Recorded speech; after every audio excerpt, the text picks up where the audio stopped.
One's learning style is comprised of many parts interacting together. One's environmental preferences include light, temperature, the ability to have food or drink on hand, location or seating when studying, and sound.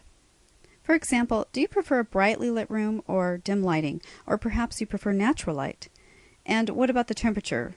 Do you become tired when it is too cold or too hot? Do you prefer to have snacks or something to drink when studying?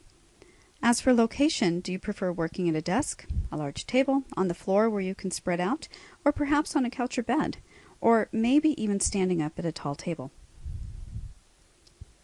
Howard Gardner's Multiple Intelligences is based on brain research identifying areas of intelligence that appear to be more biologically based.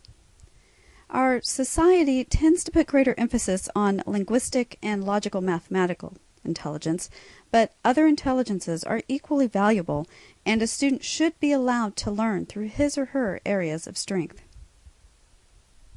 One's interests and goals are also an important part of creating a personalized learning plan, and these goals and interests can change often.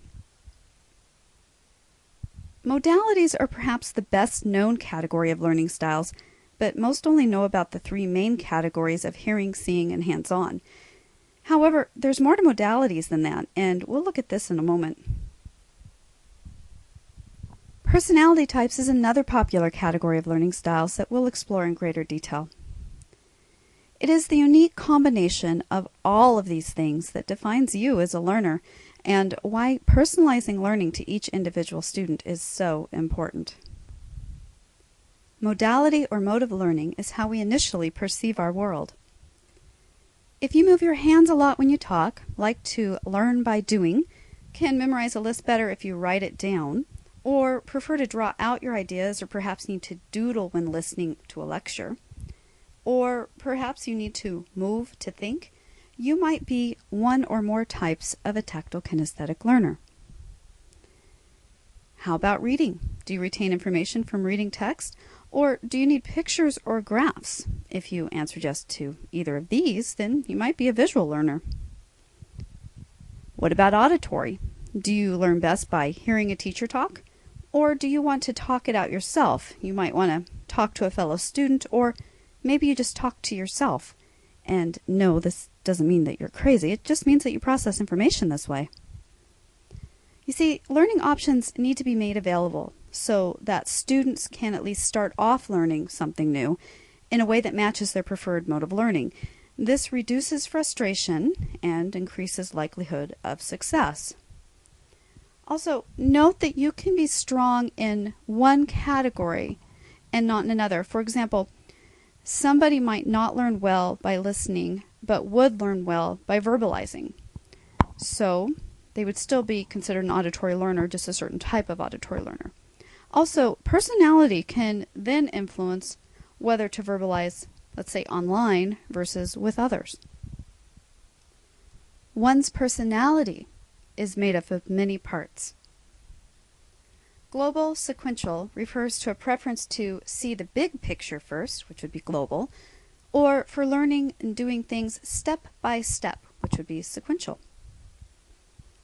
Abstract concrete refers to a preference for how information is presented and or types of activities one engages in that lean toward the abstract or concrete. Independent social refers to one's preference to work alone or with others, and social can range from just one-on-one to small groups to larger groups. Peer, authority, or self are three sources of motivation. Some of us are motivated by peers or authority figures, while others are self-motivated without the need for recognition or even approval. Other key traits include preferences for creativity, productivity, presenting, and competition.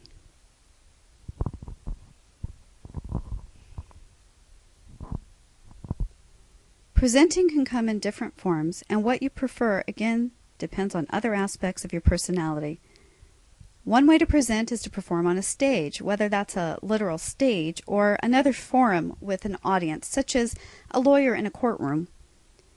Another way to present is to author a book or article, and perhaps, if one's extroverted enough, to give a book signing or perhaps present an article at a conference.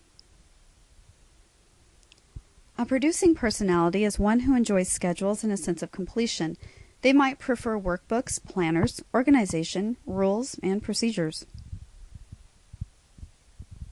Personality types who enjoy competing sometimes enjoy competing against others, while others just might prefer competing against themselves. In other words, setting goals, reaching those goals, and setting new ones. For example, a person might take karate and diligently work toward the next belt level, but not engage in sparring or kata competitions. Learners who enjoy creating might create something for a specific purpose, or they might just wish to create for pleasure. They might be artistic in their approach, or they might be more methodical. Also, they might create physical things, or their creations might be intangible ideas. Putting it together.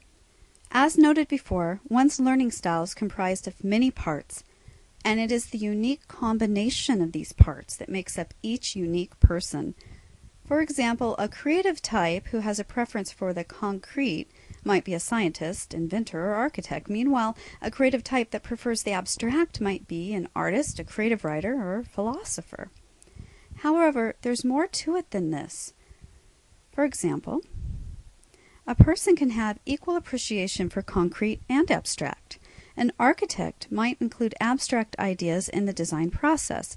Also, other aspects of a person's learning styles must come into play. For example, a creative abstract type who does not prefer to read or write is not likely to become a creative writer. A musician who does not like to perform might only work in the studio and perhaps only play for pleasure instead of giving concerts. When designing a personalized learning plan for a student, all of the aspects of that student's learning style should be considered. However, one needs to also consider the student's life goals, current academic level, and whether or not gaps need to be filled in or if the student needs to be allowed to zoom ahead, and of course the student's family scenario, such as whether the home includes shelves of books, access to a computer with the internet, or if the family tends to travel often. Creating a plan with all of these considerations can lead to an increase in student motivation and persistence. Take, for example, a current concern in science education. There is a cycle that begins with the science teacher teaching according to his or her learning styles. This leads to the science students with the same learning style as the teacher being successful. Other potentially brilliant students drop out of the science program.